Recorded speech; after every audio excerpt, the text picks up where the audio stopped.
Good afternoon, good evening, everyone, wherever you happen to be in the world today. Thank you so much for attending this session of boot camps on cracking the code to building loyal customers.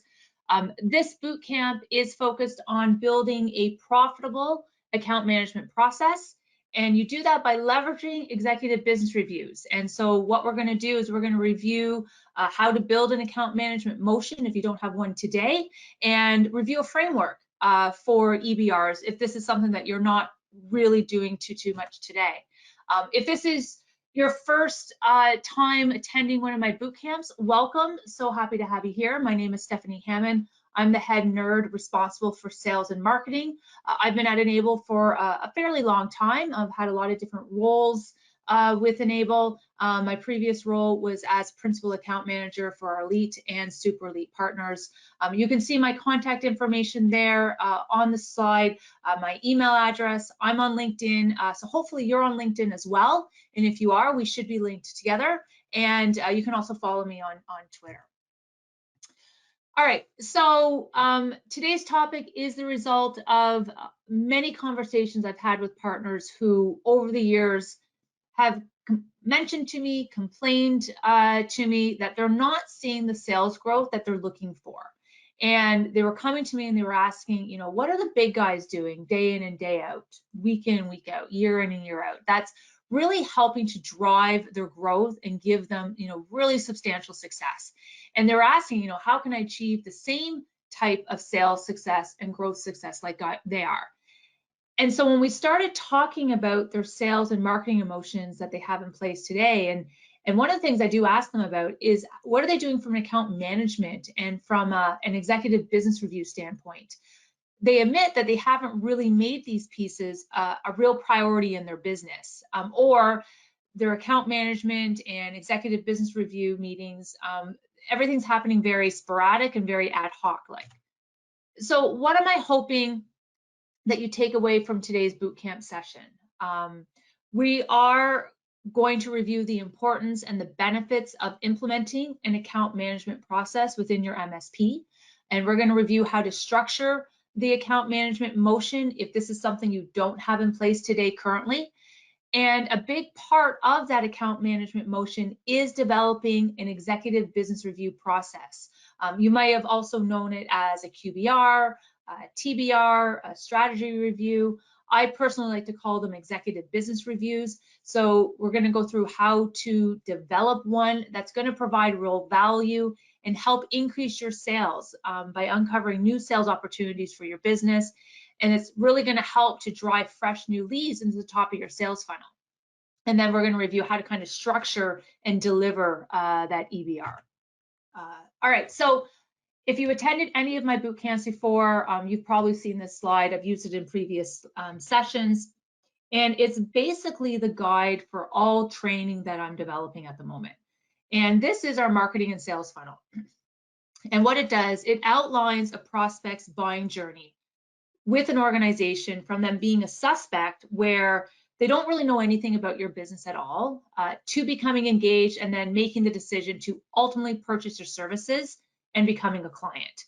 And it does start out as a marketing funnel, you know, using a combination of different tactics, activities, so that you can capture as many leads as possible. And then once we have the leads, it then requires effort from both the sales team and the marketing team to really work together to nurture those leads. And then it's up to the sales team, you know, at the end of the sales cycle to close those leads and convert them into paying clients. But you can see that our funnel soon morphs into more of a chalice, you know, after we close that sale. And this is where we need to ensure that we have the right structure and the right processes in place to not only maintain those clients that we've signed on, but that we work to strengthen our relationship with those clients so that they become loyal fans, advocates for your organization in the long term. And this becomes beneficial in helping to continue that flow of new leads and new sales opportunities back into the top of the funnel, because this is where you get your word of mouth and your referrals from. And so the previous webinars that I've kind of delivered so far, they've been heavily focused on the top part, the lead generation aspect, and how do you fill that top part of the marketing funnel with fresh new leads. But for this webinar, I want to spend some time looking at the bottom part of the sales funnel, or the bottom part of the chalice. And we refer to that as the customer's journey. You know, that part that focuses on proper account management and the overall customer experience that we provide to our clients. So when we're reviewing your post-contract signing activities, you know, again, do you have an account management process in place? And this is really about, you know, what are you doing, or what do you plan to do on a consistent and ongoing basis to make your customers feel valued, make them feel connected to your organization, so that they're going to be motivated to refer new clients to you, and who will want to spend more money with you on new products and services and projects. And, you know, so why did I build an entire boot camp around account management? You know, like I said, I've spent my whole life, I think, in account management, and I've built a very successful career out of it, because I wanted to emphasize that the selling doesn't stop once that contract is signed. The MSP industry is a terribly competitive industry. Most businesses already have an MSP provider that they're using. So generating new leads and finding new prospects to speak to, and then working to convince them that you are better than who they're using today, that is quite a big undertaking. And so once you've spent all that time, money, effort to win those new clients, you want to ensure that you're doing everything you can to retain those clients that you worked so hard to earn. And you don't want them hemorrhaging out on the back end after they've signed on. So by incorporating a good account management process that incorporates regular strategic business review meetings, not only are you going to create that loyal base of happy customers and raving fans, which will help to reduce our customer churn, it's also going to work to provide you with those new revenue streams from your existing customer base, in terms of new referrals through positive word of mouth, and new sales opportunities through upselling and cross-selling to your existing base. Because if you think about it, there's only really 3 ways in which you can grow your business, right? You know, you can find and you can sign on new clients. You can expand your share of wallet and the portfolio breadth within your existing base, and you can sell more to your existing clients more often. So really why I wanted to build this boot camp is I wanted to remind MSPs not to neglect the potential revenue that could be right under your noses. And through all of this, it will in turn provide you with more predictable and a more stable pipeline when it comes to your future sales and forecasting capabilities. And that's going to help increase the overall business valuation of your MSP. And PE firms who are looking to purchase other MSPs, they do place a high degree of importance on what MSPs are doing to provide an amazing customer experience for their clients. And they're looking at what efforts they're taking to help reduce customer churn. So if you are an MSP and you're thinking that, you know, you're going to want to retire someday, sell the business, then you don't want to discount the benefits that a great account management process can play in your organization. And again, I like to think I'm a testament to all of that. You know, my 17-year career at Enable has been 100% focused on the account management function. You know, I've had different titles over the years, but Enable recognized really early on that account managers and account management is important. And I think, you know, we've reached the level of success that we had because we continue to place that emphasis. You know, it's, as I said, I've had different titles over the years. The motion has changed over the years. We now have, you know, our whole partner success department and all of our partner success managers. So it just goes to show that investing in account management is something that can really benefit a business long term. And according to the book Marketing Metrics, when selling to a new prospect, there's about 5 to 20% chance of making that sale. But when you're selling to an existing client, that probability skyrockets to 60 to 70%. And then another startling statistic, if anybody's ever attended any Paul Dipple presentations, I think he's retired now, but in past presentations that I attended, from a customer acquisition standpoint, he said that it costs on average $23,000 to bring on a new customer. So it is really critical not to ignore your existing customers, the ones that you've already won, the ones that you've onboarded, because they are a viable source of revenue growth for your business, especially if maybe you're a little bit challenged at the moment on the marketing and sales efforts. Like if your marketing and sales efforts aren't going so well in finding and attracting new clients, it's a reminder that there is money to be had when making account management a critical component of your business, and by making it a priority of putting a focus on your clients. So looking at the account management, the framework for it, there's 8 steps. We're going to go through each of these steps in a little bit more detail in this first half of the webinar. But it starts with conducting a pre-sales introduction with the potential new client, prior to closing the deal. And I feel that these meetings are really critical. Then it moves into conducting a post-sales handoff between the account executive who signed on the client and then the account manager who's going to be taking on the management of that client after that contract is signed. Then the account manager schedules an introductory kickoff meeting to kind of set everything in motion. Then the account manager sets up a cadence to monitor the implementation plan, the project plan, scheduling regular check-ins to ensure that all activities are tracking well, the project's going well, and things are going according to plan. Then the account manager schedules their first executive business review at around, the 90, 100, 3-month mark with key members of the executive team. And it's from both sides, your side and their side, to review how the partnership is going. Then after that first executive business review meeting, the account manager starts to set up the schedule for future executive business review meetings so that the customer understands that this is a regular exercise. And the second part of today's webinar, we're going to review what that typical EBR framework looks like, moving beyond that 3-month mark. And then you're determining what your marketing strategy will be that's going to work to continue to target your existing clients. And that's really important because it provides what I like to think is a good excuse for account managers to follow up with customers to keep that contact engagement high in between your scheduled EBR sessions. And then lastly, if you can, just engaging in some small but regular acts of appreciation to make your customers feel valued and appreciated. And then to round out this process, you're going to want your KPIs just so that you can do some tracking purposes and for some recognition. And then to go along with that, we're going to review how to create and calculate a customer health index for tracking purposes so that you can keep a pulse on how that customer relationship is tracking and to highlight any possible risk of defection. So we're going to be looking at that momentarily as well.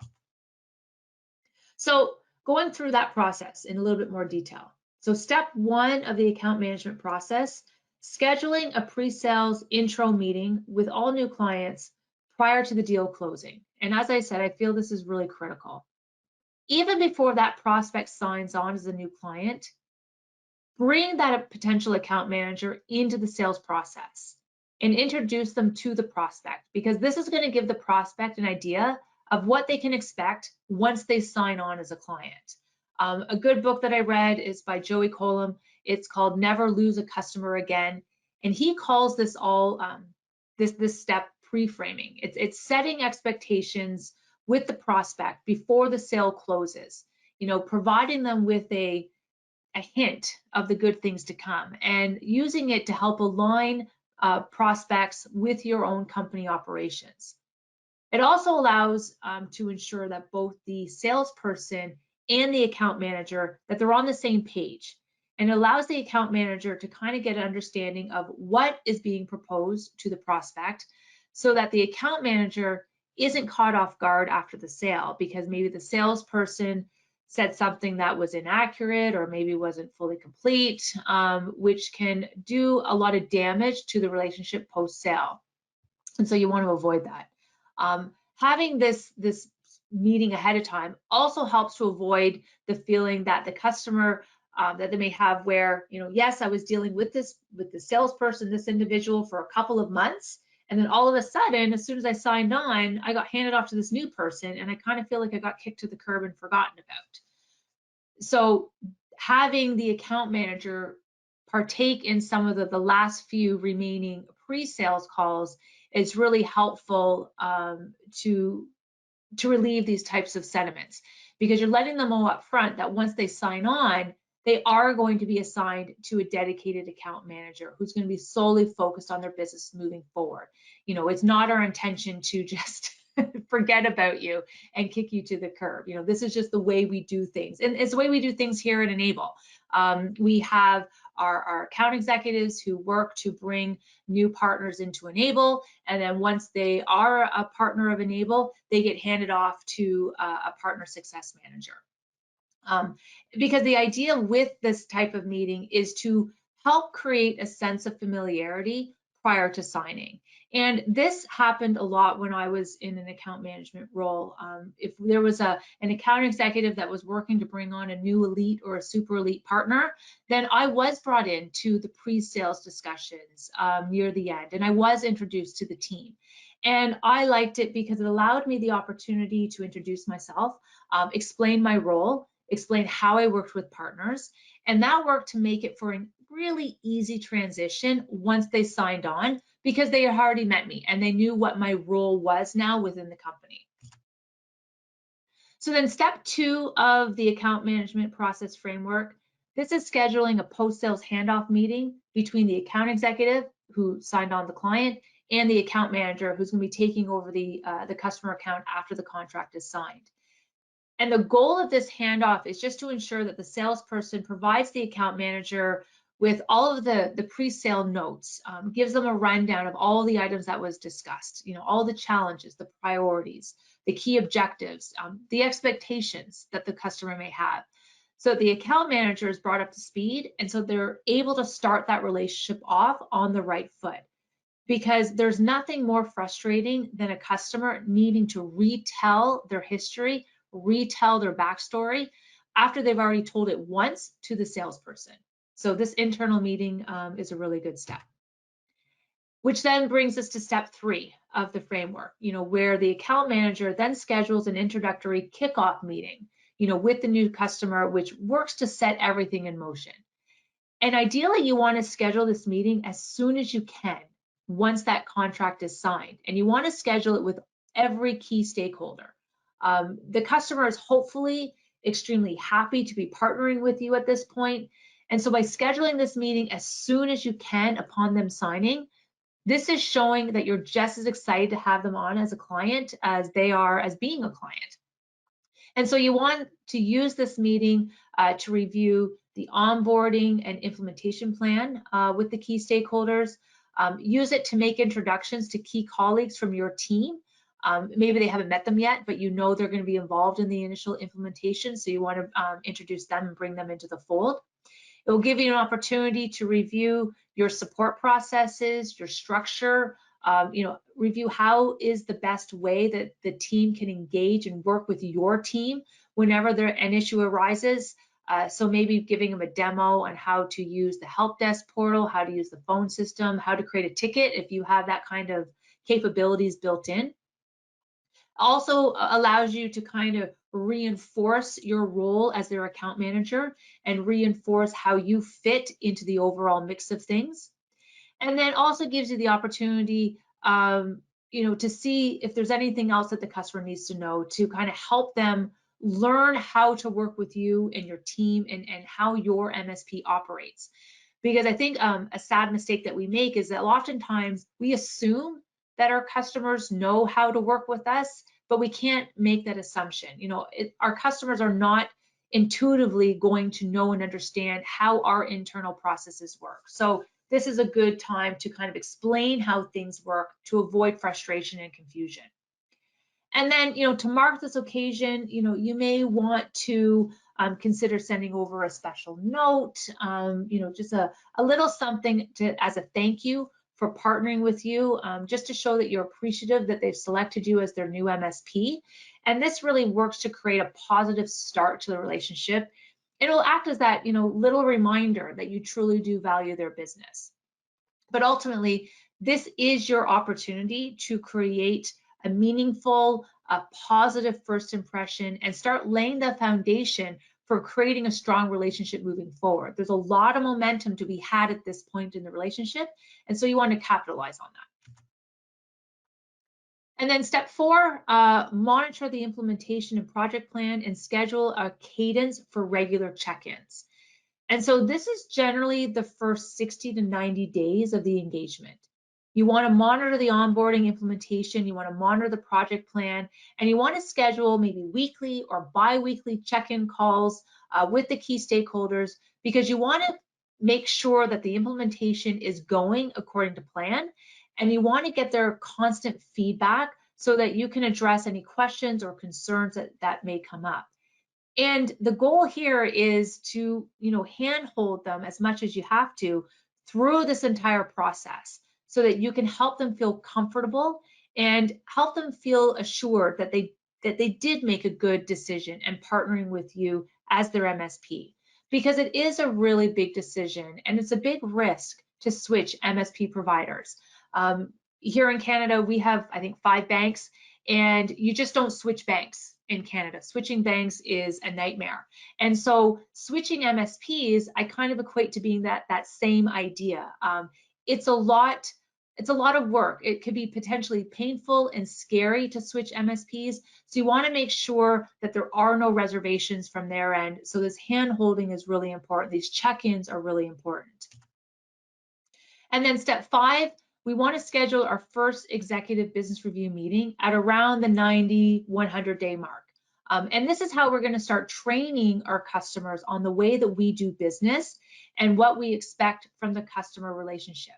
So if you start your first executive review at the 3-month mark, you're now setting a precedence with them that this is something that they can come to expect on a regular basis moving forward. And then step 6 of our framework, once you've completed that very first executive business review at the 100-day mark to kind of review how the partnership is going, at that same meeting, we need to set the expectation that we now want to schedule our next EBR with them. And that's what the second part of today's boot camp is going to be. How do you conduct a proper EBR meeting with your customers? And then step 7, this really involves looking at your marketing strategy and determining what that's going to be to target our existing clients so that we can keep them engaged in between our regularly scheduled executive business review meetings. And the goal with this type of marketing is just to keep reminding them, why they chose you as their MSP, and to continue instilling confidence that they've made the right decision by continuing to choose you as their MSP. And this is hopefully what's going to help to turn your existing customers into your advocates who are going to speak very highly of your organization and who are going to want to refer other businesses over to you, which is how we're going to get kind of fresh new leads into the top of our marketing and sales funnel. So you can see I've just listed out some good marketing ideas that work well at this stage: surveys, referral programs, sending out an email maybe once or twice a month. Maybe you're doing a podcast series and you can invite them to listen. Maybe you do a monthly newsletter to keep in touch. Obviously, press releases, anything that's going on with your MSP, and then obviously being active on social and engaging with your clients on social. And then lastly, step 8, if we can, work to build in regular acts of appreciation for your customers. And again, this doesn't have to be anything big, just sending a card on their birthday, or a card at Christmas, or maybe something to commemorate their work anniversary day, the day they signed on as a client. Again, small gestures, but a lot of businesses, they're not really engaging in this type of outreach, but it can do a lot to trigger the warm and fuzzies and help to solidify and cement your client relationships even further. One example that I always think about is there's a small drugstore in my hometown, and they sell, high-end cosmetics, high-end beauty products. And the cosmeticians that work there, they know I travel a lot for work, or well, they used to, before COVID, but and so they know I travel a lot for work, and they know there's a particular brand of skincare that they sell that I really like. So anytime I'm in there, and it doesn't really matter what I'm purchasing, they always make a point, to call me by name, call me over to their area. They want to check me out because we've gone to this whole self checkout thing, which I am not good with. So they always make a point of checking my stuff out, and then they always will give me some samples of my favorite skincare because they know I can use it on my next trip. And these ladies also do a great job of emailing me whenever there are new product releases or upcoming sales, or maybe something I might be interested in that I might want to attend. And I know that this drugstore, they cost more. They're more expensive than, say your Walmart, or if I went to order it off Amazon. But it's because of these little gestures and what they do to make me feel appreciated as a customer. It's why I continue to shop there. And it's why I often refer a lot of people, probably a couple of times a month, over to Linda and Ellen as well. So again, nothing big, but if you can consider building some sort of, regular acts of appreciation into your process, it's gonna help. Yeah, perfect.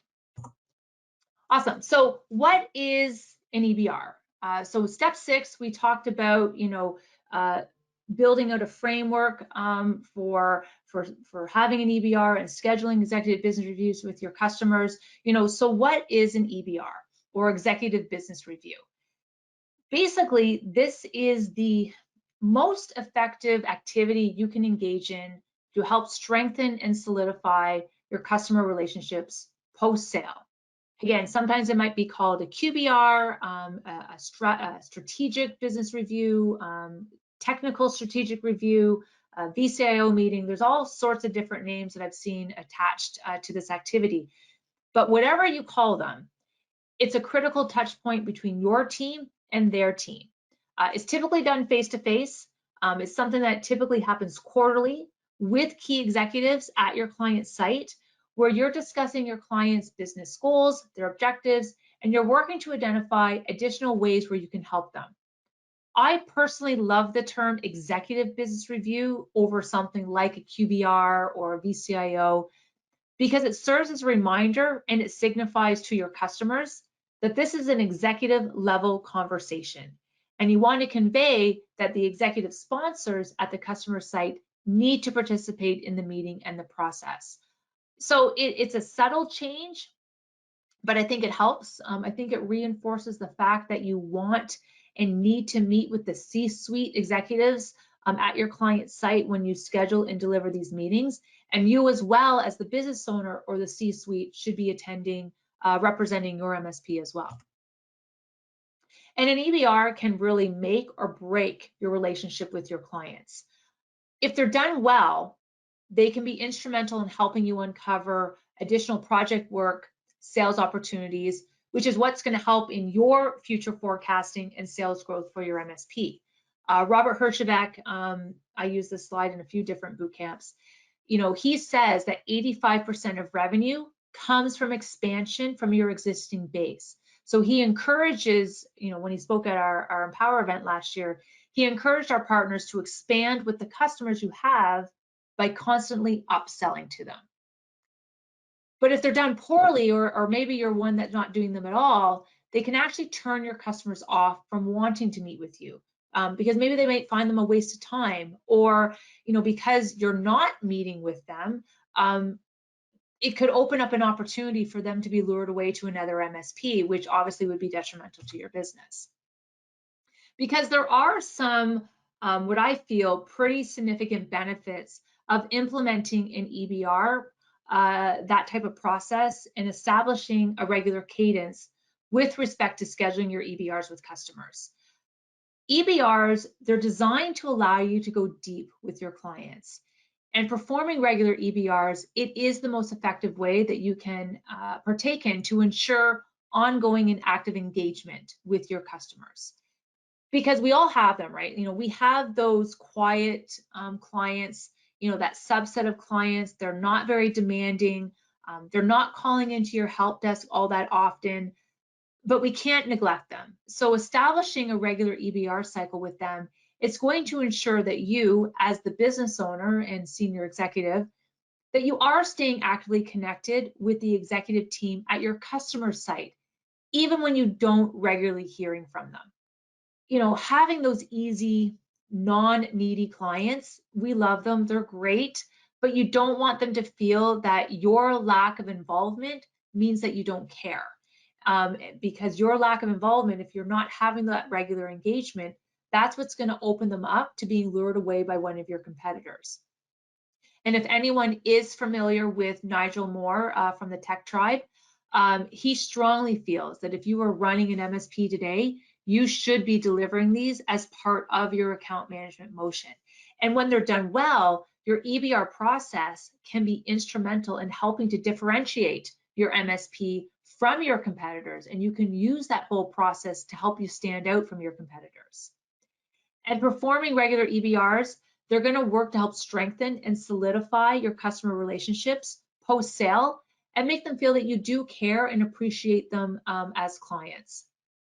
And implementing regular EBRs, it's going to help raise your company's profile and your relevance in the eyes of the key stakeholders and the decision makers, because you're going to be providing, when they're done well, real value to them, which is going to increase their level of stickiness with you and making it more difficult for them to be led astray by your competitors. And that's critical because it's going to then help us maintain our customer retention rates. It's going to help us avoid churning clients, and it's going to provide predictability when it comes to trying to determine future contract revenues from a business valuation standpoint. And EBRs, they provide the opportunity for transparent, open, and honest discussions around your customer's overall business health and what you could potentially do to maintain and improve that status. And that can be the springboard in helping you to uncover additional sales opportunities for you in your pipeline. And having these open, honest discussions, they can also benefit you in times of distress.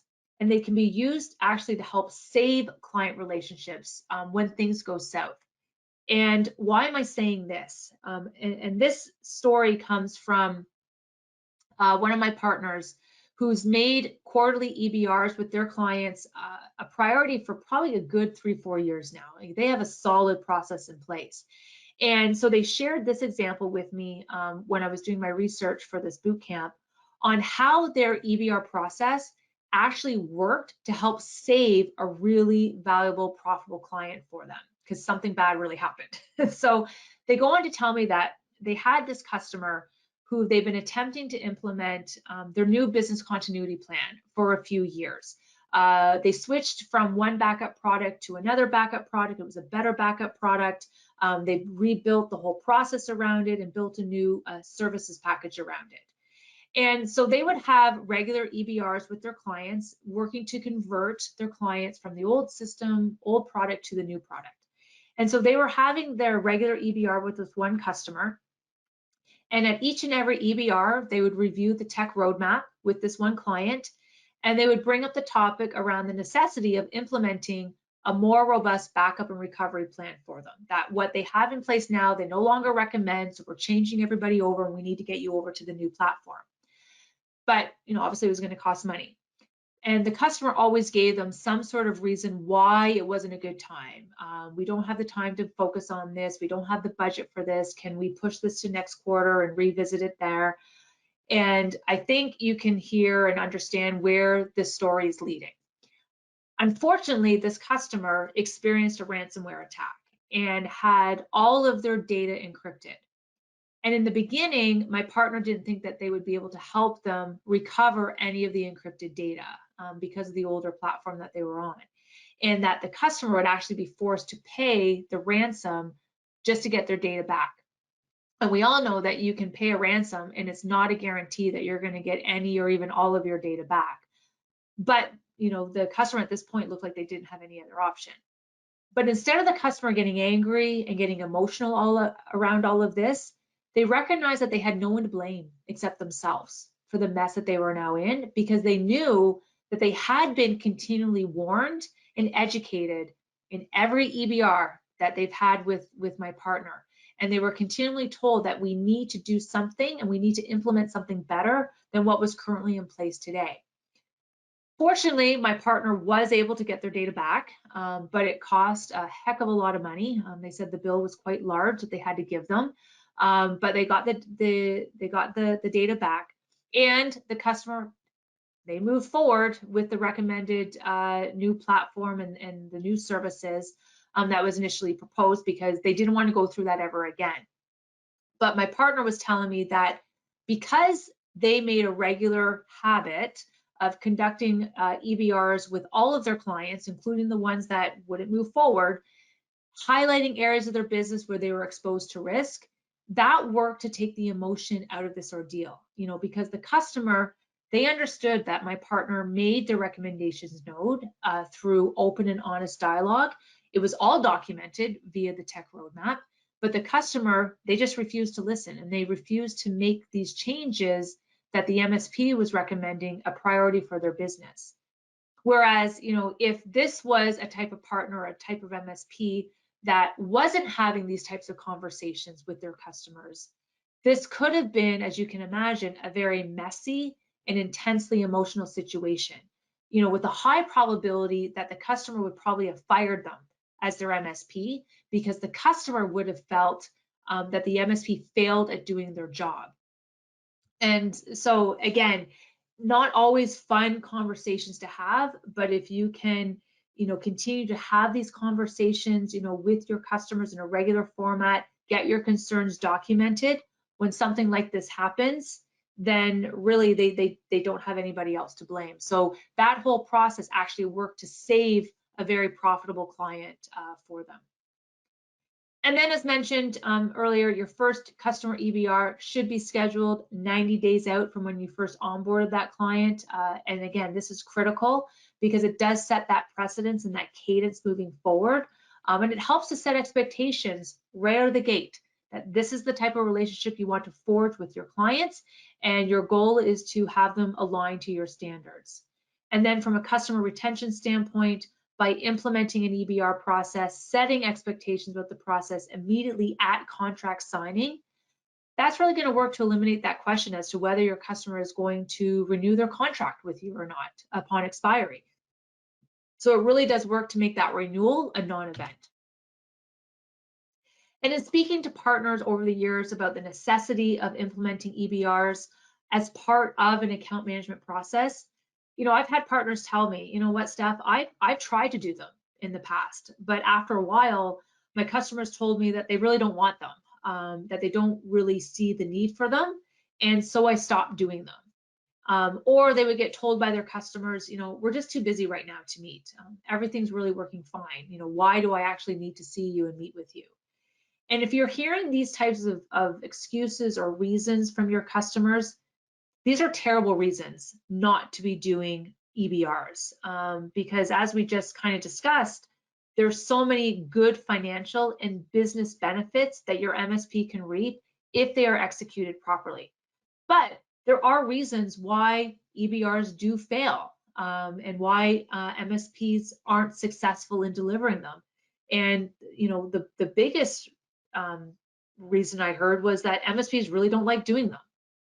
Either they don't know how to structure them, or they don't feel comfortable delivering them. It could be that they tried doing them before, but they failed miserably, so they don't want to go through that process again. The clients don't want to go through that ordeal again, and so the MSP just stopped scheduling them with their customers. Also, a lot of the times they fail is because MSPs fail to deliver value in their presentation. And because the MSP might be lacking confidence in their EBR process and in their abilities to deliver an effective EBR, they tend to fall back on what they are comfortable with. And that's speaking about technology, and that's speaking about products and usage stats. And so as a result, the EBR ends up becoming more tactical in nature and more product focused rather than being strategic and business oriented like they're supposed to be. And so MSPs are then failing to provide relevant insight that the executive team can use to help improve their overall business, because that's what's important to them. Because this isn't the type of meeting where you deal with support questions or you deal with concerns. You don't use this meeting to review status reports or review ticket information on issues that happened in the past. This isn't the type of meeting where you're just trying to solely pitch them something or trying to sell them something new. And this really isn't the type of meeting where you just kind of go in and you're trying to winging it and just saying, how are you doing? And then hoping that the conversation flows organically from there. Your MSP, your EBR, it needs to have a purpose. It needs to have a structure. We need to build a process around this and make it a priority in the business and dedicate the right resources to it. So if you are being tactical in your EBRs, showing usage reports and talking about, how many machines have been patched or how everyone's backup is up to date, or, we answered all of your tickets within our SLA guidelines. All of these activities are in the past. This is all historical data. And if you're doing this, then you're really missing the point in what EBRs are really meant to be for. In this case, usage stats, metrics, they're almost meaningless because businesses hire MSPs because they don't have the technical acumen to understand the tech themselves and how it works. It's just not in their wheelhouse. And so this meeting should be used to discuss your customers' business goals, their objectives, what they're looking to achieve from a business perspective in the short, medium, and long term, so that you can use this information to determine how you can best help them and support them in that growth. And so EBRs is your chance for you to look ahead, to look forward, to gain a deeper understanding of the customer's business and what their future plans are, and then strategize on how you can deliver more value based on those factors. And if you do this well, you then step out of playing the role of vendor and you start elevating yourself and start playing the role as a business advisor. And if done successfully, that's what's going to help build the trust, which in turn solidifies your relationship with the customer, which is what's going to help drive future sales.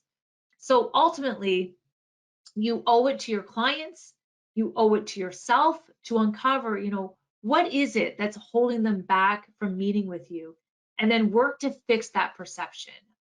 We really, in this case, can't let no be an excuse that we take at face value.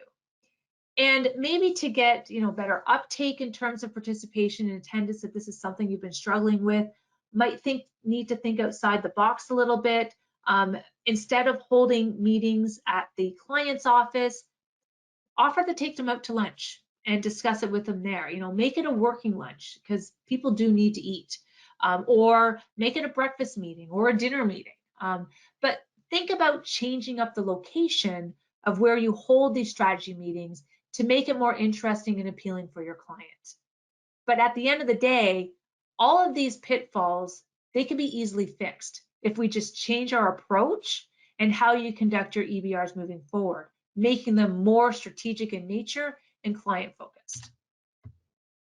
So why do MSPs seem to be struggling with delivering good executive business reviews to their clients?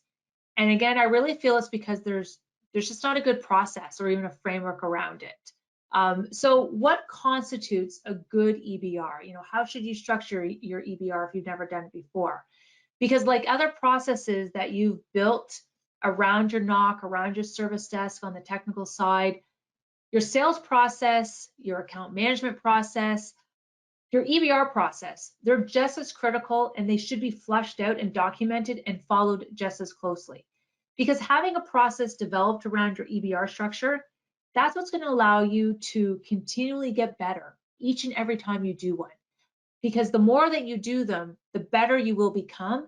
And you're going to gain these little micro lessons every time you deliver them that you can then incorporate back into your sales process.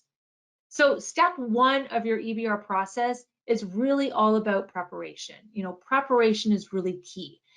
You want to plan for 3 to 5 hours a quarter to prep and deliver your EBR, again, if you are scheduling these quarterly. And I'm basing this on providing 2 to 3 hours to do your research, gather the necessary data that you might need, help you prepare the report, and then another 1 to 2 hours for the actual on-site meeting. And because of this time investment, you do want to make sure that you're including it, that you've incorporated it into your monthly program costs when you're putting the program together for them. And then an option here is this is where you can use your account manager and delegate and have the account rep do all of this prep work for you. And then you as the business owner would just have a meeting with the account manager prior to the meeting so they can bring you up to speed. But the first thing you want to think about and you want to get an understanding around is, what's the decision-making process within your client's organization if you don't know it today? Is it one person who calls a shot? Is it 3 people? Is it board of directors? Because these are the people that you need to have in that EBR. So you want to make sure that you're confirming that these key executives will be in attendance, because you don't want things to get lost in translation. So anybody that has a decision-making authority, they can sign checks, they can approve projects. These are the people that you want to have in your EBR meeting. And if you're having issues getting the right people to show up to your EBR, what are some things that you can do? I think one, start by sending out a concise email to all of the key executives at your client location. Something very simple like, hello, it's time to schedule our quarterly executive business review meeting. There's some important issues, whatever that issue is, insert topic here, that I would like to discuss. I'm including a copy of the agenda and a full list of items I'd like to talk about with your executive team. And then just make sure that you include a copy of that agenda that outlines the topics that you want to cover off, because this is going to help ensure that the meeting stays on track and it doesn't veer off course. And then in that email, ask if there's anything else that they would like to add to the meeting agenda. Do they have any pressing questions that they are currently concerned with that you can include with your answers in your presentation? And soliciting this type of feedback ahead of time, that's going to help to ensure that they do show up to the meeting, because they provided input as to what is important to them and what they would like to discuss. So there's something in it for them now. And then, yes, you can suggest a day or time to meet, but maybe if you have that capability, and a lot of people seem to have that today, include a link to your online calendar so they can book directly in your calendar. So our goal is to really strive to make this as easy as possible for them. And then outline from your side who's going to be attending. And then some other prep work that needs to be done ahead of time. If you don't have this information already, you may have already collected this as part of your pre-sales work, but you do want to have an understanding around, what is the customer's industry like? What is their market niche? Is there any new industry news, trends, issues, challenges that are being faced by businesses in their industry? Research what's changing in your customer's industry. Is COVID still a thing? How is the industry reacting now that we're kind of on the other side of this pandemic? You also want to determine what the current state of their environment is today, and you want to assess where does their technology sit with respect to your predefined network and predefined security standards that you have in place for your customers in your organization. If you have the tool sets, you may want to do a risk assessment just prior to this meeting if you haven't done one recently. And if you determine that your customer is not meeting, your predefined standards, then this is something that needs to be addressed during the EBR, and you outline your recommended action plan in your technology roadmap so that you can help close those gaps in your standards. And then from a services standpoint, review what I like to refer to as services white spaces. And this is really an internal exercise that you would go through where, for every client, you would compare, what services you offer as part of your MSP practice to what they currently purchase from you, looking at, what's missing or what services may they not be subscribing to currently, so that you can be cognizant of where the additional sales opportunities may lie for you. And then calculating, what we're calling your overall customer health index score. And so what do I mean by this? What do I mean when I refer to your customer's health index score, or I'm just going to call it CHI score for short? And how does one calculate a CHI score for each of their customers? So a customer health index score, CHI score, it's a single score which indicates a percentage of perfection as it relates to your customers, their feelings, their sentiments, their overall health of the relationship. And you can use it to help highlight any potential risk of defection to another MSP. So there are formal scorecarding software out there, platforms in the market that you can pay for to help with this exercise. But what I've done is just created a simple calculator that you can use to help calculate a CHI score for each of your clients if this is something that you don't have in place already. This is something that you can download. It's part of the handout section. It is kind of Rev 1 of the scorecard, but we've made it completely customizable. It's just an Excel spreadsheet. So you can take ours, build on it if you have additional things you want to add to it, or you can just use it as is. It's really up to you. So hopefully everybody sees it there in a handout section that you can download. In our version, our scores range from 0 to 23, where a perfectly healthy client is going to score 23, and a perfectly unhealthy client is going to have a score of 0.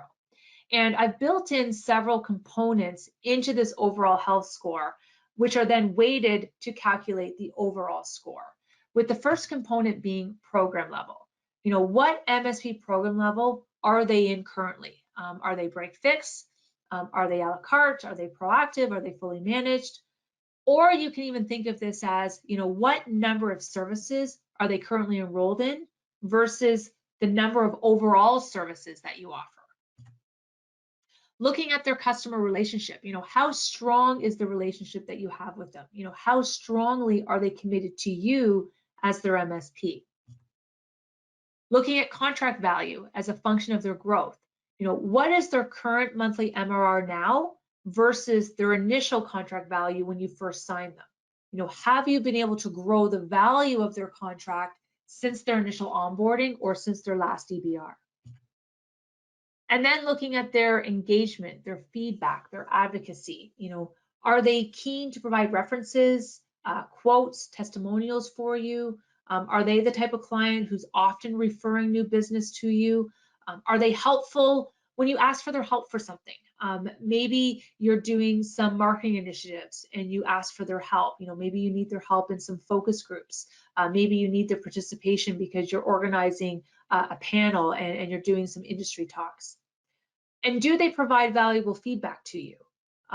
I always look at feedback as being a good thing. It's generally a sign of a commitment to a partnership. It shows that the customer appreciates the services that you're providing them, which means that the customer sees an ongoing future with the company as a partner. You know, if they're willing to give you feedback, it means that they're invested. So I always look at it as a great thing. And that's why I ask for it a lot. And then tenure as a client. If a customer has been with you for a long period of time, hopefully that is a sign of satisfaction. So thus, the customer is more likely to stay with you in the foreseeable future. Satisfaction survey scores. This is looking at how has their support surveys been. Have they been unsatisfied with support, partially satisfied, fully satisfied? And then looking at ticket volume. You know, how are their support ticket submissions? Is there too many? Is there not enough? Is it on about average? And the reason we're asking this is if the customer hasn't submitted any tickets, this could potentially be seen as a red flag because they may be becoming frustrated with you, maybe with the team. And so they're not even bothering to call in anymore with problems, or they're not bothering to submit tickets anymore. A quiet customer is not necessarily a happy customer. Or maybe we have a customer where they're submitting a large number of tickets. The customer could be growing frustrated with your services because maybe they're starting to perceive that you're not delivering on the promises that you made when you first signed them on as a client. And so here you want to look at their ticket history and kind of see what's going on here. Is this local to just this one client, or does there seem to be a pattern and impacting multiple clients? You know, could this be a precursor that they might be starting to look for another MSP and potentially churn? But we can also look at the brighter side of this component. It could also potentially highlight additional sales opportunities for you that you can bring up at your upcoming EBR. Maybe there's some upgrades that need to be made to improve the network infrastructure that if they were implemented, it would actually work to decrease ticket volume if those upgrades were implemented. And so if you recognize that that could be a potential issue, we want to get it documented, We want to put in the tech roadmap so that we remember to talk about it in our EBR. And then looking at communications. And this is really focused on how effective is the level of communication between yourself and the client. So looking at things like, when was the last strategy call that you had with the client? How often are you reaching out to chat about their business or what's new with your business? And for these strategy calls, are you getting the right stakeholders? Are you getting the key executives that you want to attend? And are they eagerly wanting to speak with you? Or are they sending lower level staff to these type of meetings, which isn't really what we want? These are strategy calls to talk strategy. And only members of the senior leadership team are really the ones who are authorized to talk strategy and commit funding to projects. Or are they hard to get a hold of and they're just choosing not to participate? And also looking at, how often are you bringing them ideas and are you bringing them insight, or are they mostly coming to you? So this is really looking at, is it a one-way street or a two-way street when it comes to communication? And then looking at security to baseline. Here we're looking at how does their current security setup compare to what your ideal baseline is across your clients? Are they listening to your recommendations? Are they implementing what you're recommending? Or are they fighting you and they're not making the improvements to meet your security baselines?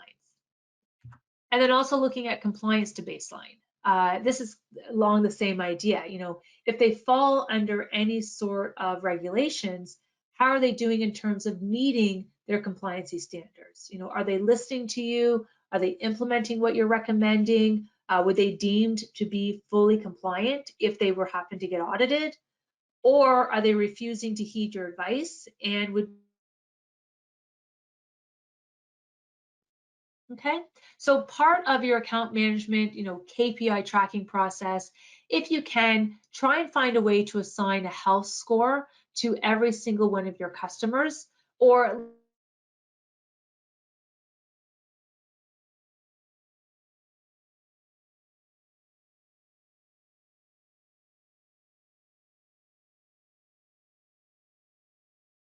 beginning to talk to your clients just starting out. In the beginning, clients, if you're, I really see this as being an internal scoring system to help gauge the strength of the overall relationship that the client has with you. And you can also be used to help identify where there might be some potential sales opportunities and new growth from there. Obviously, the higher the score, the stronger the relationship they have with you, the less likely they are to defect as a client. Whereas the lower the score, this can help you determine where work needs to be done and help to develop a plan to improve that relationship and make it more profitable for you. So you can look at each individual component contained within the CHI scorecard, and you can do some analysis on those individual components to see, what can be done to help improve them on an individual level. And for those individual components, where a customer might be scoring lower than you would like them to, you can use this as a springboard to help you build a plan on how you can improve those scores. And then these concerns, these would be discussion points that you would bring up during your EBR meeting, which would then make their way onto the technology roadmap, which and a lot of times translates into possible new sales opportunities for you. So determining a client's overall CHI score, it can be an extremely valuable and enlightening process for you and your business because you're basically working to identify who your best clients are. Also identifying, who your not so great clients are, which can help you to better manage and grow your overall book of business. And then just continuing on with our prep work, we did a little detour there. Also plan at the end of the EBR to ask for referrals. So prior to the meeting, a good, best practice or a good tip that a partner gave me a little while ago is it's hard to ask your customers for referrals, having them think of company names off the top of their head. But, every MSP should have a dream list of the top 50 or top 100 companies in their area that they want to have as clients that they don't currently have today. And so before each EBR, maybe look at your top 5 clients or top 5 prospects on your dream list. Do some research on them and bring those company names to your EBR. So at the end of it, you can ask your customer, do they happen to know anybody at any of these companies that they could maybe introduce you to? So it makes it a little bit easier than just saying blankly, hey, is there anybody that that could use our services? Putting them on the spot like that. If you can give them 3 or 4 names and say, do you happen to know anybody here that you can help make introductions to, makes it a lot easier for them. And then also when it comes to your EBR process, this is where being specialized in a specific vertical or in a specific niche is really helpful to you as an MSP, because as you gain efficiencies in your EBR process and preparation, as all of your customers, because they are in the same industry, they're dealing with the same challenges, they're dealing with the same struggles, you're seeing the same trends and opportunities, it makes it a lot easier to do your prep work, because you're prepping for maybe 1 or 2 main verticals that you support, not 5, 6, 7, 8 different verticals if you happen to be more horizontal. And so here's what a sample EBR framework would look like. And yes, I'm showing you this, but the main idea that I want to stress here is that the format, the framework itself, is not as important as just making this a priority and making the commitment to do them. The framework here is just really meant to give you a place to start, especially if this is new to you. So you just want to make sure that you're asking the right set of questions, that you're listening, that you take a lot of notes, so that you can turn every discussion point into some sort of action item for you to follow up after the meeting, because we want to be accountable and we really don't want anything falling through the cracks in this process. So looking at the agenda of a typical EBR meeting, some partners have told me that prior to their meeting, they'll build a big report, they'll print it, they'll bind it so that it looks professional, because they feel it exudes quality and authority. And then they would go and put a PowerPoint presentation together to kind of highlight the main talking points to kind of keep the meeting on track. I love a lot of that with that approach. I feel it elevates the seriousness of the meeting. But then I've had an equal number of partners that are doing very well with their EBRs that told me they're not really doing anything incredibly formal, but they do make sure that they have a 1 to 2 page, 3-page report outlining all of their key recommendations, their action items, which then becomes something like a working document for them that gets updated and reviewed at each subsequent meeting. But generally, a typical agenda for a typical EBR would look something like this. This, again, may not be the order that you end up ultimately using, but as you begin conducting your own EBRs, you're going to naturally begin to adopt a flow that works best for you and your team. But it does start off with obviously doing some introductions and having some sort of meeting kickoff, then going through a what's new, and this is an overview from your perspective. New news about your MSP, about the business, the industry, but we really do want to make this brief because this is supposed to be all about them. Then you get into a review of the current IT environment and looking at that situation, focusing on risk, security, and compliancy. And so you're going to take them through a review of their current risk exposure, and if it's applicable, doing a compliancy and regulatory review as well. Then you're going to go through a review of their business goals and their objectives, doing a review of the potential lifecycle plan that you want to implement for the client. Then you're going to do an asset, software, and staff overview. And then this is where you're going to want to take them through a copy of their technology roadmap, where you're going to be discussing projects, prioritizing projects, and really working to get their preliminary buy-in for these. Then you're going to take them through a review of their IT budget. And then making sure that we're setting time aside at the end for a Q&A session. Any questions that might come up during the meeting that maybe we need to park. So we want to use this time to revisit those questions and review their concerns. And then you're going to do the meeting wrap up and you're going to review, are there any potential referral opportunities that you can talk about? Is there any testimonial opportunities you can ask about, because you can never let a marketing opportunity pass you by? And then you also want to seek validation.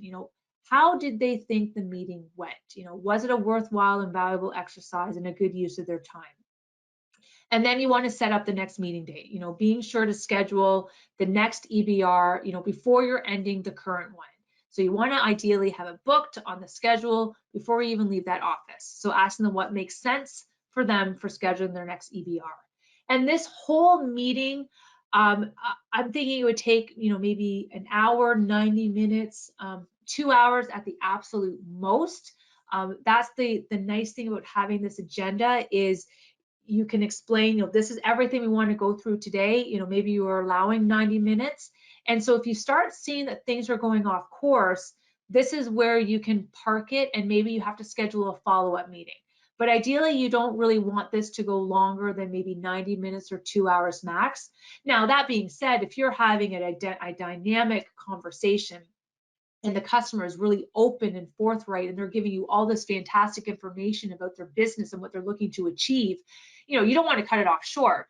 But again, you want to kind of stick to the agenda. And if you stick to the agenda, probably 90 minutes, 2 hours max for a meeting like this. All right, so let's start with the meeting kickoff. So you're obviously going to want to introduce yourself. If there's any stakeholders or executives from the client side that maybe you've never met before, then you want to provide a quick overview of why you conduct these types of reviews in the first place and how critically important they are to both of you. And you want to remind these sessions are focused on them, their business, and that by working together, you can help to, because your goal is to help them to continually improve their overall business performance, because your goal is to help improve their security protection, improve their cyber resiliency. You want to help them improve their team productivity. You want to help them improve their network stability and reliability. So all those good benefits that managed services provides. Then you're going to spend a few moments going over the agenda for the meeting. So in other words, the agenda that you sent over earlier. And again, if the client begins to start asking questions like right away, this is where we want to keep the meeting on task and just say that in the interest of time, we want to stick to the agenda as closely as possible, but you have allocated time at the end to review any questions that they may have that we don't get covered in the actual agenda. So this is where you just want to respectfully ask them, can we park these questions for now? And then you make a mental note or write it down to remember to bring these questions back up at the end, because you don't really want to leave with some outstanding questions that never got addressed. But if something should come up and you can agree to put a pin in it, then if we can't deal with it in today's meeting, then this is where you do want to maybe book a follow-up meeting. Maybe it's just a phone call at that time, video conference call, Teams, what have you, and deal with that issue at that point. And then you want to take the time to highlight any important industry news. Maybe there's some new product announcements or new updates about your MSP that you feel it would be good for them to know.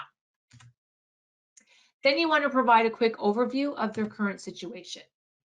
And so again, in EBR, it's meant to be forward-looking. It's not something that delves too deeply on what has happened in the past, but it does make sense to spend some time to review, the current situation, where things currently stand as it relates to their business, and maybe any items that you're currently working on for them.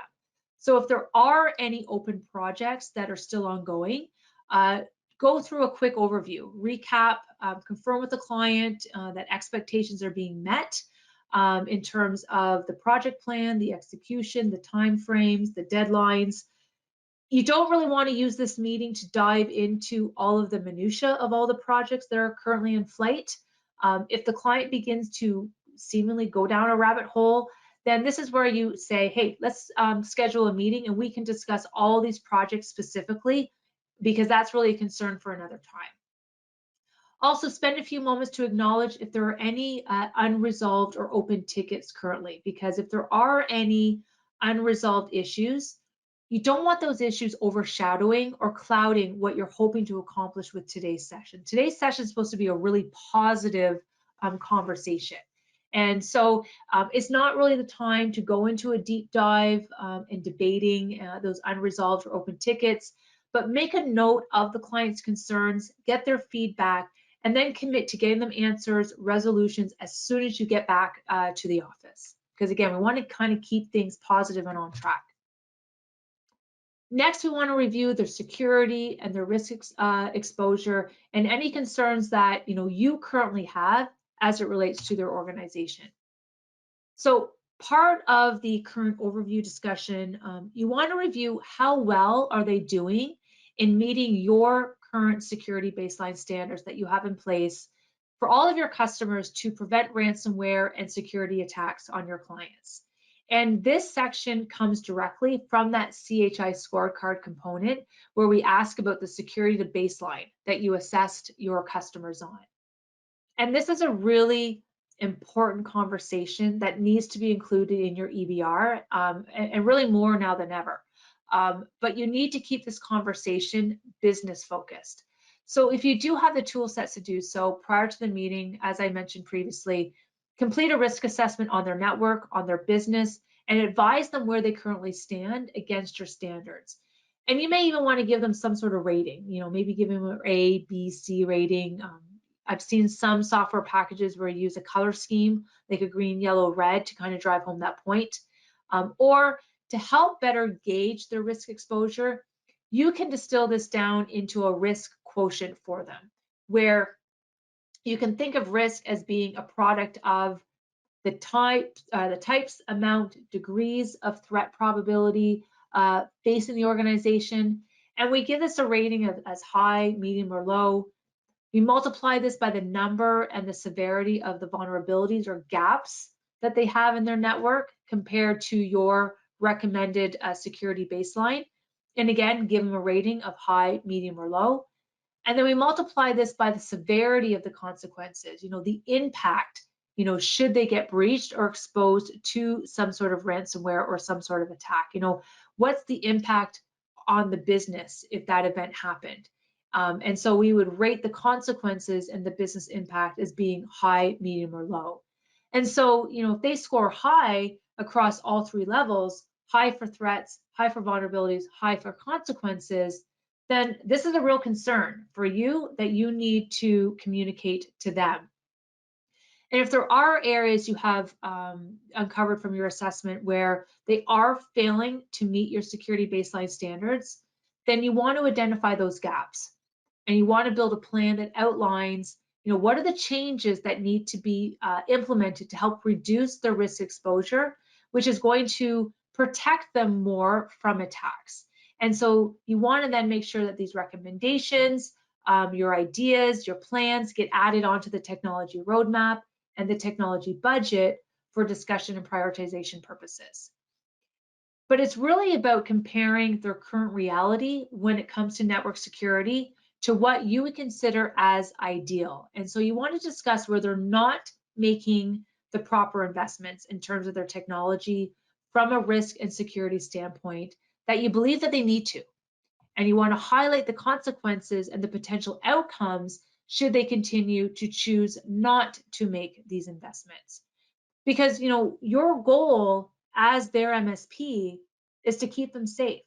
Your goal is to keep them secure and protected, and your mandate is to prevent them from being breached and to architect a system where all the employees are able to work securely without putting the business in harm's way of a potential ransomware attack.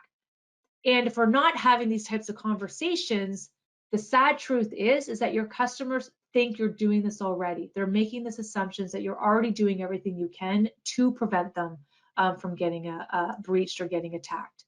So to protect yourself from these assumptions, if there are gaps in their network, if there are gaps in their security coverage that you've discovered, you need to make the client aware of this. You want to use this time to discuss with them in an open and honest format. And you want to educate them on the ramifications and what the potential costs could be if these changes are not implemented. And so really kind of the tough love line here is, don't be afraid to have these difficult conversations with your customers. And so to help kickstart the conversation, focus it around the changing security landscape and talk about how you want to better mitigate their overall risk because you want to reduce their exposure to breaches and ransomware attacks.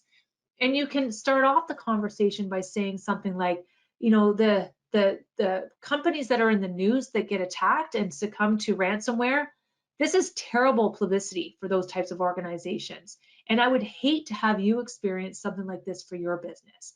So I want to use today's meeting to talk about and make sure that you're in alignment with all of our security best practices that we recommend across all of our customer base. And then this allows you to review the plan with them and what you would like to see changed or see implemented. And this is also the opportunity to ask some probing questions that you can use to kind of help guide the conversation. So asking them questions around, you know, what would the outcome be if your network was hacked or if it was breached? Asking them, you know, how long can you afford to have your doors closed in the event of a breach? You know, would your employees still be able to work and for how long? And what would the impact be to your business if your data was stolen, or if it was unrecoverable, or if it was published and made accessible and your competitors were able to get access to it, and then all of a sudden they learned all of your trade secrets? And you want to think about, you know, how realistically can you get them back up online given the nature or the state of the security and their network setup that they have in place today. So if the customer tells you that they're not comfortable with 8 hours or more of downtime, then you're going to want to devise a plan and you're going to want to recommend a course of action that works to reduce this. Maybe we have to put in a warm spare server, or maybe it involves upgrading the existing backup solution, or maybe it involves implementing something like an EDR, like an endpoint detection and response on each of the end user's devices.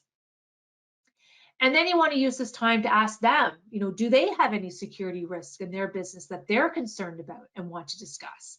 And if they do, chat about it, and then these concerns get folded into the project plan as well. But really, what it boils down to is you really want to make them aware of what your standards are, help them to understand where they're failing to meet your standards and how those gaps are going to impact their business, and then review what your recommended action plan is to help fix all of this.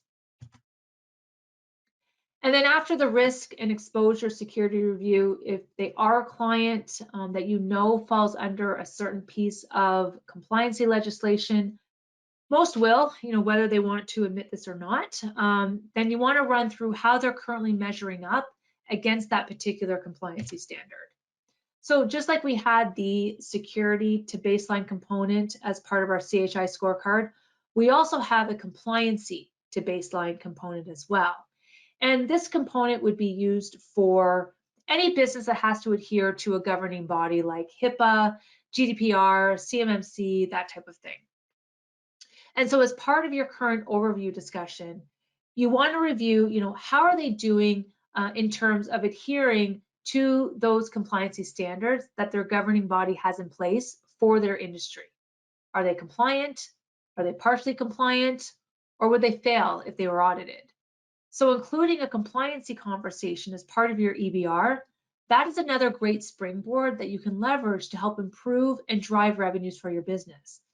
Because at its core, compliancy is just really about ensuring the fundamentals are in place for your customer and then proving that those fundamentals are being done correctly.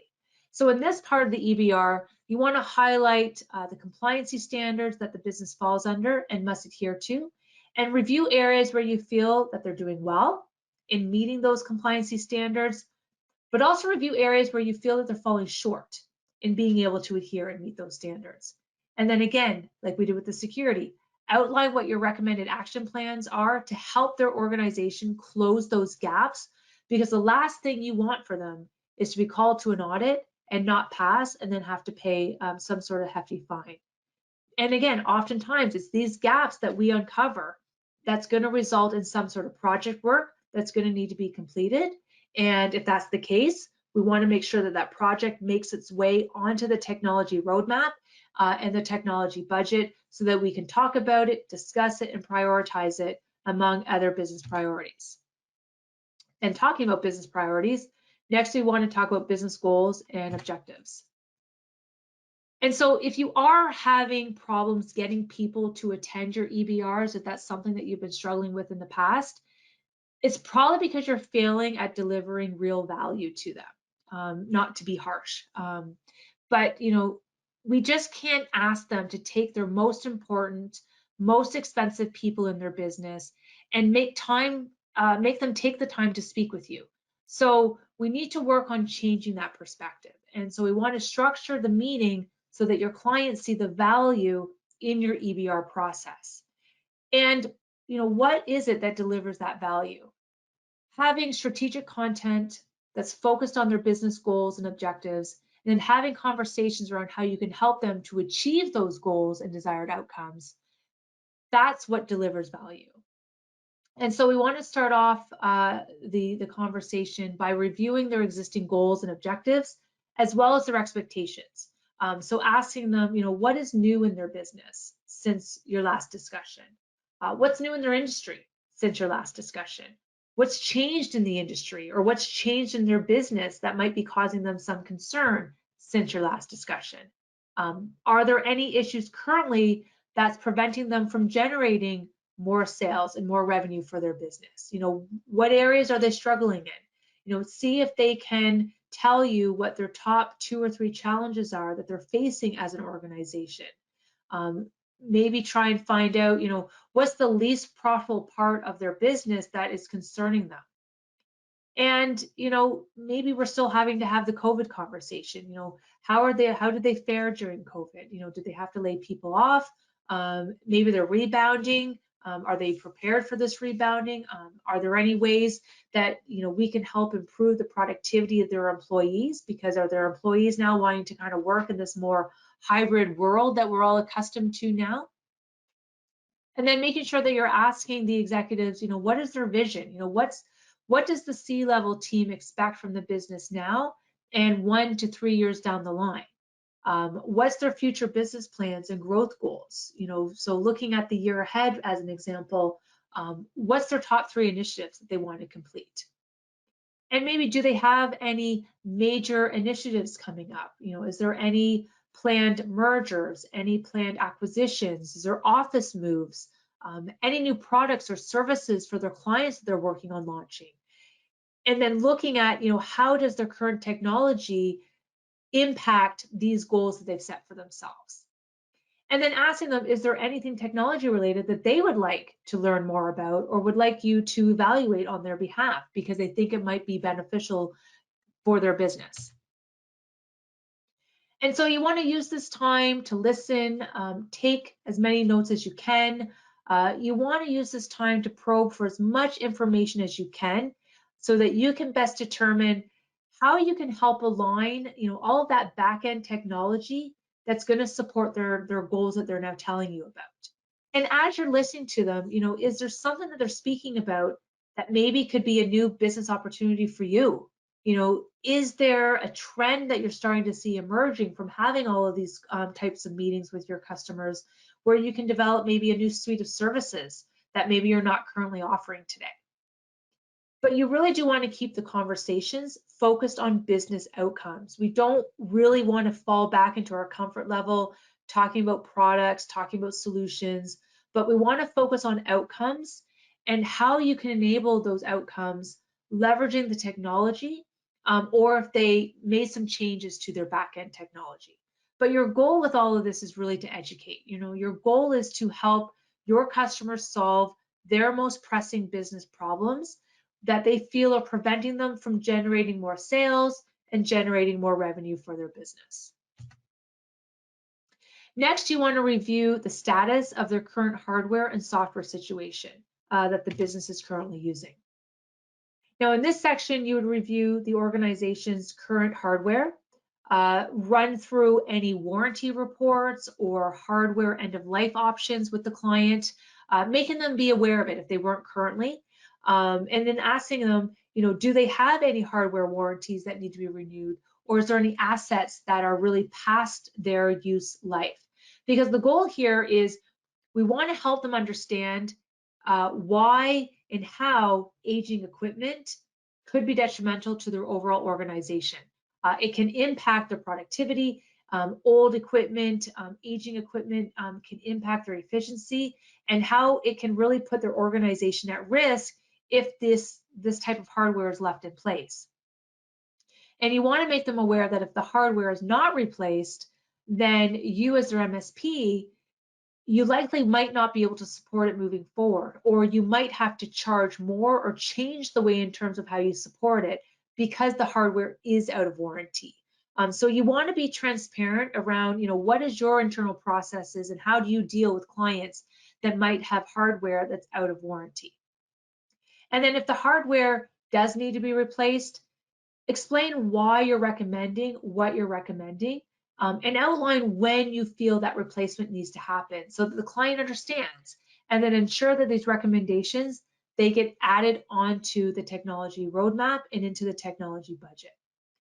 And then you may also want to include a section in this part of the conversation around current vendor contracts that they might have in play, and maybe see, are they making any planned changes to any vendors that they deal with, and maybe if they are, maybe there's some vendor changes that you can assist with. Maybe they're looking to change out their ISP, or change out their phone provider, or maybe change out their copier provider. And maybe you have strategic referral relationships with those other vendors where you can bring them into the discussion. And then you want to look at the software side of things and the applications your clients are using to help them run their business. Because it is important to fully understand all of the applications that the customer is using in their business, including all of those hosted applications, all of those on-premise applications. And you also want to determine, like you did with the hardware side, are any of these software applications being sunsetted or are they being underutilized, so that you can help them determine their next steps. As an example, maybe they have a piece of software and there's several users that haven't logged into that particular software for a couple of months, maybe 3, 4, 5 months. You want to ask, why is that? Have they moved departments and they no longer need that particular piece of software to do the job? Maybe they're just no longer with the company. And so this is a good review, and it's a good conversation to have, because there could be obviously some security concerns if this employee is no longer with the company, but they might still have access to this particular piece of software, even though they shouldn't.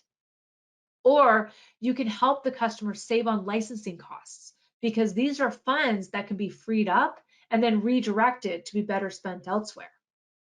And so for each application, you would want to find out, how critical are these applications to the business, and allow them time to explain what the impact would be on the business if their employees lost access to them for any period of time. And if they did lose access to them, find out, how long could they realistically go without access to the applications before really impacting their role and the business. And so to help with this exercise, you may just have a simple spreadsheet outlining all the different software like you're seeing here, and then have the customer really give a rating around each of the application. And it could be something like critical, high, or moderate. And this is a great discussion topic to have, because if they identify certain applications as being critical, and they tell you we can only tolerate 4 hours of downtime and 1 hour's worth of lost data at the most, but from their existing network and security setup that you can never get them back online within that 4-hour window, then this will allow you to have, again, that open, honest conversation, to have that talk around what needs to be done to correct this so that you can meet their expectations. And then if it involves a project, you can then add it to the technology roadmap, add it to the IT budget for prioritization and review. But if they tell you that they don't want to make the necessary investments that are needed to meet this 4-hour desired window that they told you about, then at least you can say that you had the conversation. You made your recommendations known, they're clearly documented as part of the tech roadmap, and now the customer understands that the business risk, they're assuming it now by not taking on these improvements. So it works to kind of get you off the hook if or when something happens. And again, it works to remove that emotion and that blame when some sort of unexpected downtime happens to occur. And then you also want to conduct a people overview as well. because people are assets. So include in your discussion a recent copy of the employee list that you may have in your report or in your presentation, so that you can review that list with them to see where there may be any gaps or maybe any issues. And this is a good exercise and a good opportunity to help you clean up this list, especially if people have left the organization, because from a security standpoint, it's going to allow you to ensure that all of those proper offboarding activities that they get completed, so that they don't impose any additional unnecessary or costly or undue risk to that organization. It also ensures that if new employees were hired that maybe you weren't told about, it provides you with the opportunity to amend your monthly contract so that you can get those new users added into the support contract, and so that you can properly invoice moving forward. And then lastly, it would also give you the opportunity to discuss other potential staffing changes that might be taking place. Maybe they're expanding and they're opening up new locations, so they're going to need to hire more employees. Or, maybe they're planning on contracting and laying off clients. But either way, depending on their staffing requirements, this will allow you to help them plan accordingly and get those projects added to the tech roadmap and to the tech budget. Which does lead us to the next component of our agenda, where you want to review with them the latest technology roadmap and discuss with them, all of their upcoming needs, making sure to also include details for any of those security, compliance, or performance gaps that you uncovered during all of your prep work. And so each of your customers, they really should have a 1 to 3 year technology roadmap developed for their business. And this becomes something then that gets discussed at each and every EBR session moving forward. This actually becomes kind of your living, breathing document between your MSP and the customer, and it gets continually updated, reviewed at every meeting, and this is what is used to help get you consensus on future projects and expenditures for your MSP. And so there are some really good toolkits out there that you can purchase to help with your roadmap planning. Lifecycle Insights, the Tech Tribe has recommended vendor lists. But the partners that I spoke with as I was doing my research and my work for this, they just use a simple Excel spreadsheet or a Word document to really track everything. And so that's what you're seeing here. It's just kind of a sample Word document that I created. Again, Rev1, would love to get all sorts of feedback on it if you decide to use it as you start building out your process. This is available to download as well in the handout section. So if this is something that interests you, don't forget to download that. But the primary objective of the tech roadmap is really twofold. The first objective is it works to ensure that we have a documented plan to help the customer better use the technology that they have today. Looking at how their technology is working today to support or maybe not support, as the case may be, their critical internal business processes. And then the second objective of the tech roadmap is that it serves as your action plan. And it's your action plan that both parties agree to. So together, you're going to decide what changes need to be made to their existing network in the future so that it meets your network and security standards that you have in place for your business, for your MSP, as well as making sure it aligns to the revenue and the growth goals that they've communicated to you as well. So, your technology roadmap, as you start talking to them about, the different deficiencies, the gaps, their goals, their plans, their priorities, it's going to start filling up, and it's going to contain, a whole list of different projects that hopefully have been identified. And you're not necessarily going to be able to, complete all of these projects all at once.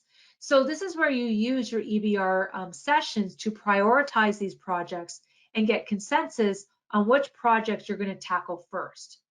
And then with ongoing sessions, the roadmap then allows for continual discussion of these projects.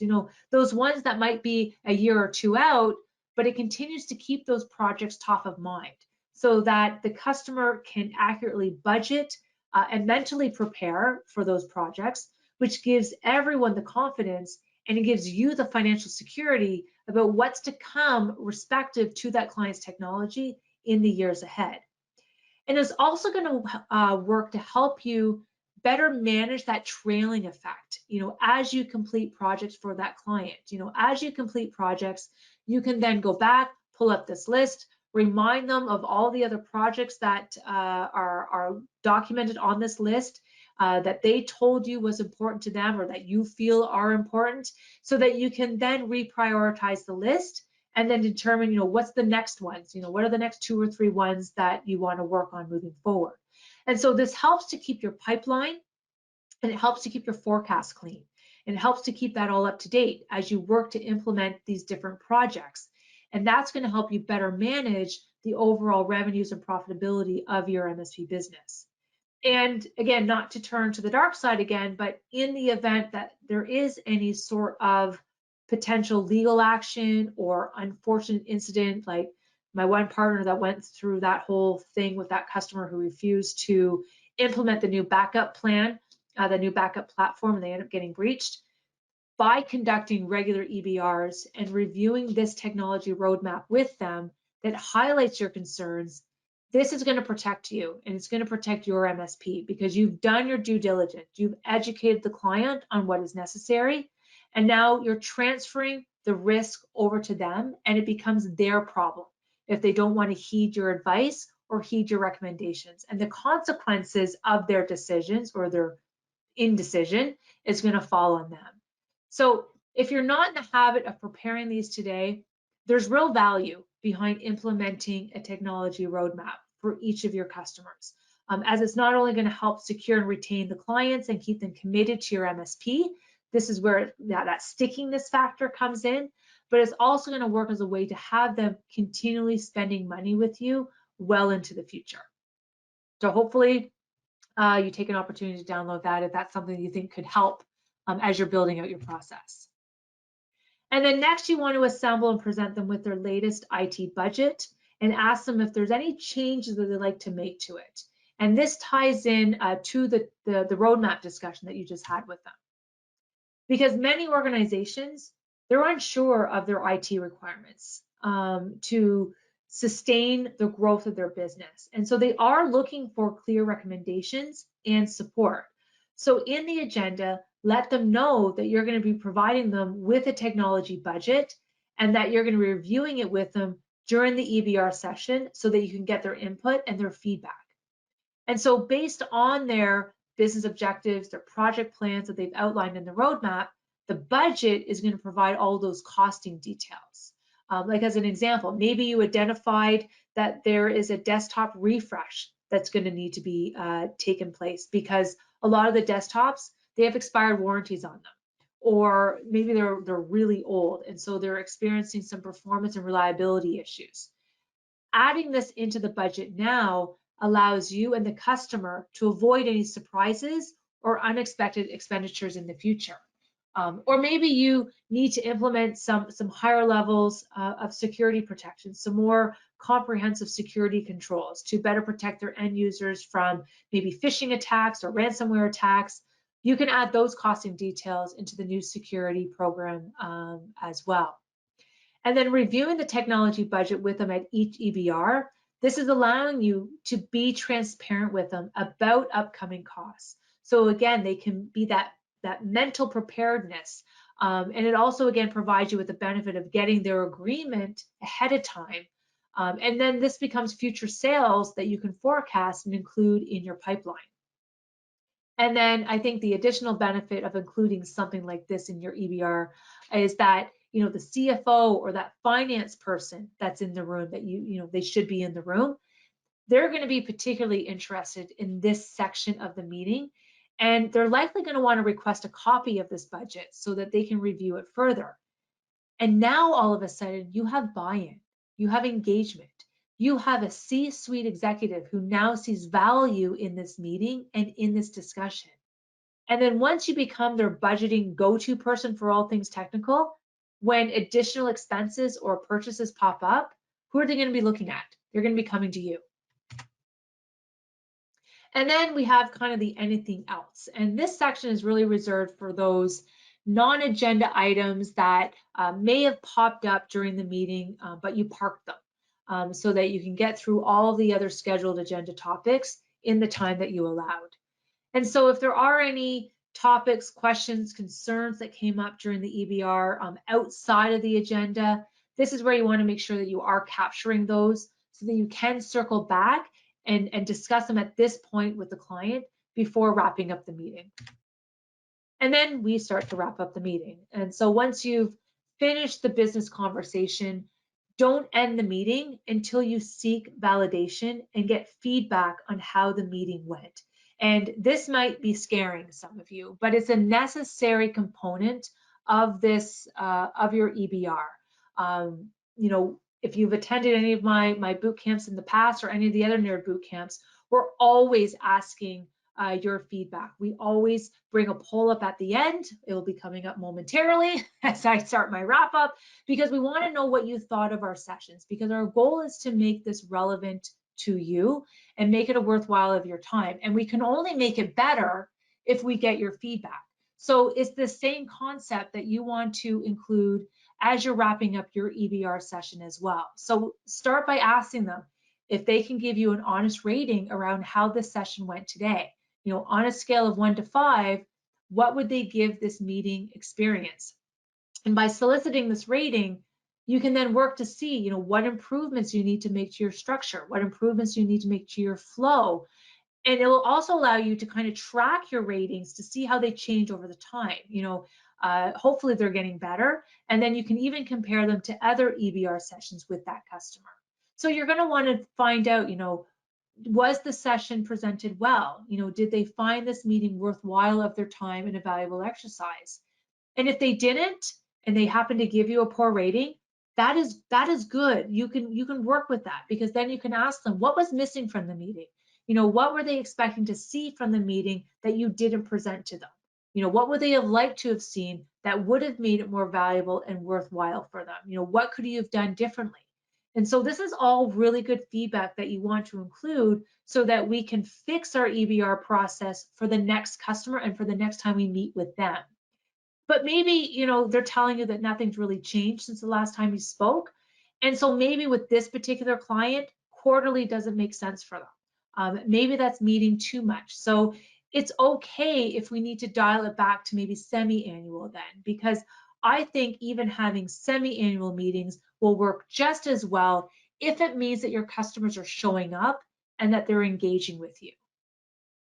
And then tell them that once you're back in the office, you're going to send over a meeting summary of the different action items that you discussed, and that you're going to provide and send over an updated technology roadmap and a new technology budget based on these latest discussions.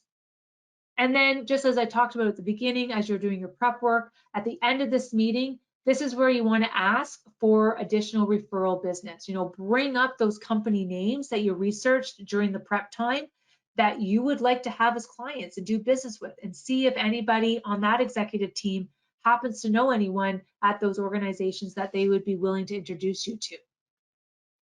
And then don't forget to leverage the marketing opportunities that come from meetings like these. You know, if it was a great discussion, good conversations, great rapport, then you want to ask them, would they be willing to provide a quote or a testimonial, or could they go to Google and put type in a Google review for you that you can then use on your website and throughout your social media. If anybody has attended any of my office hours or boot camps, you know how important getting Google reviews from your clients are in terms of lead gen. So use this as an opportunity in each of your EBRs to ask for that review. And then lastly, be sure to schedule your next EBR meeting date before ending the existing meeting. You want to have it booked, ideally on the schedule before leaving the office. So asking them when it makes sense to get that scheduled. And then the post-meeting follow-up, you know, what I believe to be the most critical part of the entire EBR process. You want to make sure that you document the action items and the outcomes from that meeting so that you can follow up and follow through with what was discussed in a timely manner. And if you're not good at writing This is where, see if you can bring someone to the meeting that can take good notes for you. Maybe we can ask to see if the meeting can be recorded, but either way, you want to make sure that you're getting these action items and following through on these action items. And our best-in-class MSPs that do these EBRs on a regular basis with their customers, they turn every action item into a ticket. And they input these tickets into their PSA, and then they assign it to someone so they can track it for updates and for completion. And as I said, this is the most important part of the EBR process because it is so critical that we don't let any of these tasks fall through the cracks and go unactioned, because that's how you're going to lose trust and you're going to lose faith of your client, and they're not going to want to meet with you again. So follow-up items to do once you get back to the office. If there's any updates to the technology roadmap, to the technology budget, we need to get those made. We need to make the updates and get the updated versions sent over to the client for their review, because this is going to form the basis of your conversation for your next EBR in the next 90 days.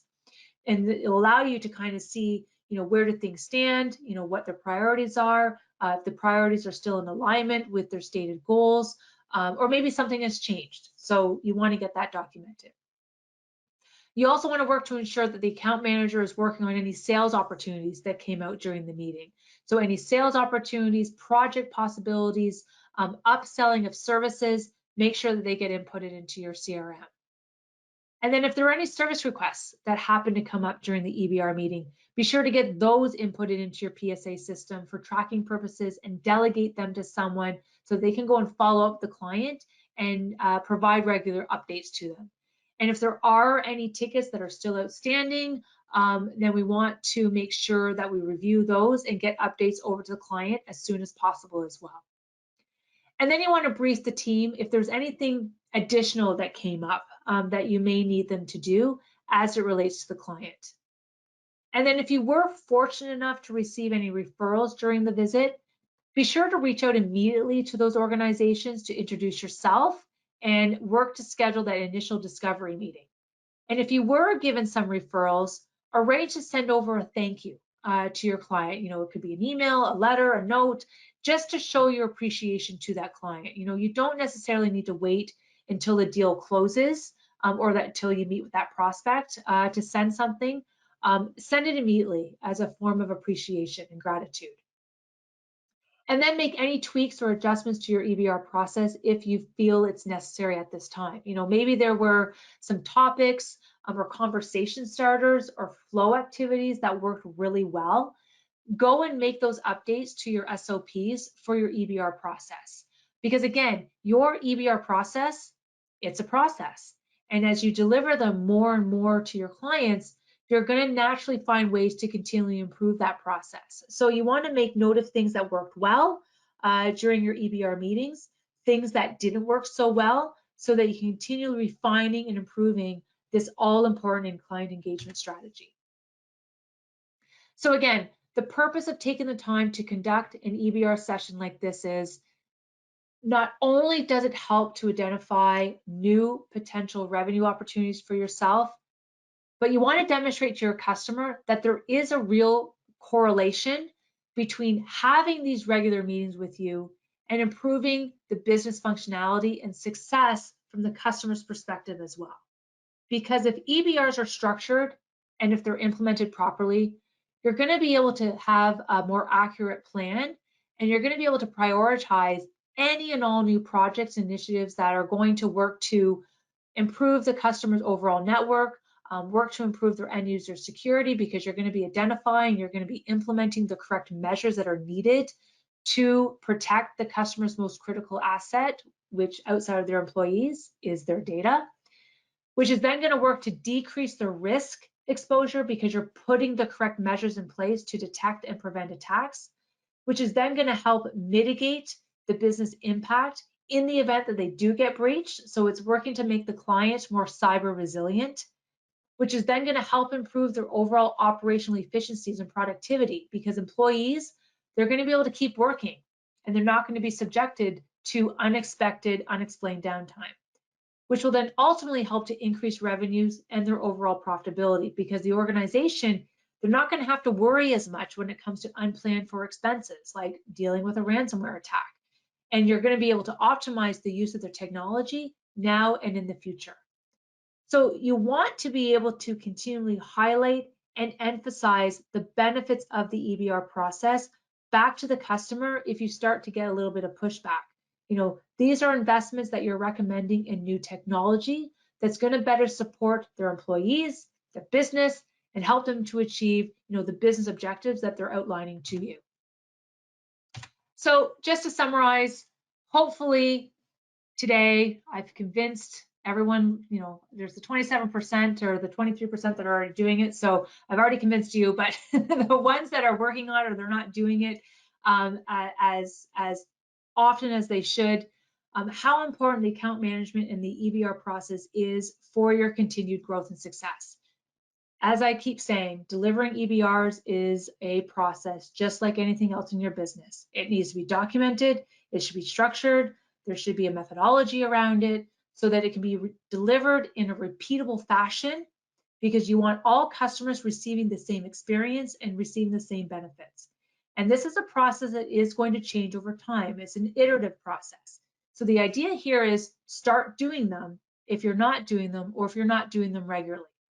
And I know that there was partners when I talk about this back in my account management days that, they just weren't comfortable doing them. And that was what was preventing them from doing them. And so if you're not comfortable getting out in front of your customers, then really, again, some little bit more tough love, you really need to figure out a way to overcome this, because this has to be a priority for your MSP. And if you do have hesitations, to help build up your confidence, maybe look at getting some role plays going with a good business mentor, or start off by practicing with your good clients first. Those ones that you have that exceptional relationship with, the ones that are going to go easy on you, and they're going to allow you to kind of make mistakes and fumble in front of them while you work to improve your process. And then go and begin engaging with maybe the more difficult or more serious clients from there. I used to do this all the time. When I was in my role and I had new training delivered to me that I had to start using with partners in my base, I always went to my easy partners first. And I was up front and said, look, I have new training that I need to practice on in the real world. Would you mind, letting me take you through it? And it worked wonders in helping to build up my confidence, but also kind of getting the kinks out of the presentation. And they were helpful in helping me kind of make that presentation my own. And so I recommend that for you if you're finding that there are hesitations, if you're not quite confident in your abilities to deliver this. And then in putting this boot camp together, I did speak to several of our good partners that do make this an integral part of their business.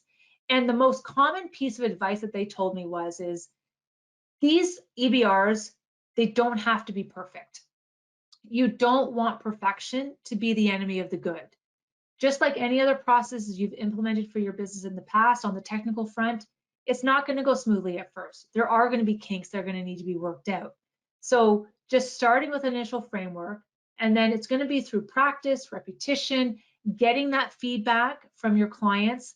You're going to naturally end up molding and improving your structure from there, while at the same time, you are going to naturally start getting more and more comfortable with the process, and it is going to become easier and better for you.